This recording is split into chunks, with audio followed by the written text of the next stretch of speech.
And I couldn't bring my polarized sunglasses here, so I brought these actual polarizers here. So if you take this and put it in front of your telescope there, you have now made a polarimeter. You have made a polarization-sensitive telescope.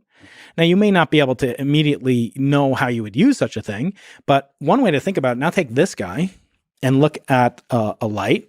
Look at a light source. Put one up to your eye, and now put the other one in front of it, anywhere, and now rotate them. What happens to the light source?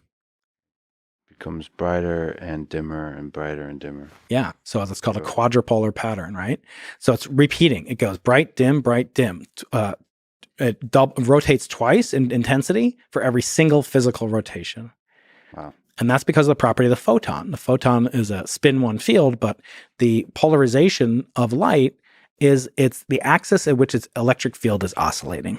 Its electric field is marching straight up and straight down.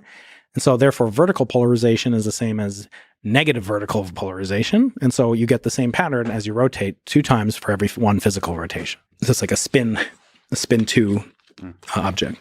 So now if you put that in front of the telescope, you can do one of 2 things. Now you're polarizing all the light that's going in because you have one of the polarizers.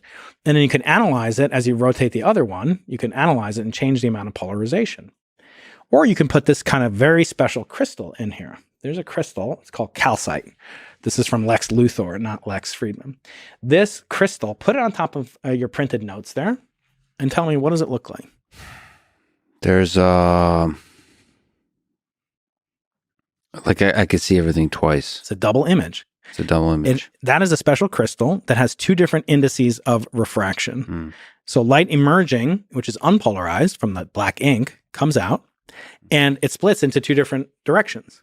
And it could split even more if I made the crystal, give you my more expensive crystal, but that's all I have. What is the crystal with this kind of property called? It's called calcite. This is crystal. It's called birefringent crystal. Bi means 2, refringent means refracting. So this is a special type of material that separates light based on its polarization. It's pretty clean bi signal. Like yeah. It's cleanly 2. Yeah. I'm seeing 2 very cleanly. It's very crisp, right? So that's yours to keep with every time you host me. Now, take the polarizer underneath your left hand. Yep. Put it on top of the crystal and kind of move it back and forth. Wow. What's happening? This is incredible. You can switch as you rotate, you switch from one signal to the other. So one of the refractions to the other. Whoa. So that is now you are analyzing the polarization. You are confirming the light comes out of the crystal, 2 different types of polarization. And effectively what we do is we have those 2 things, if you like, but working in the microwave. So our detector, that's where the cosmic photons are brightest in the microwave regime of the electromagnetic spectrum.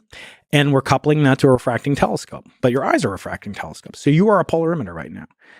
The human eye can actually slightly detect polarization, but otherwise it mainly detects its intensity of light and the color. That's what we call color and intensity, brightness.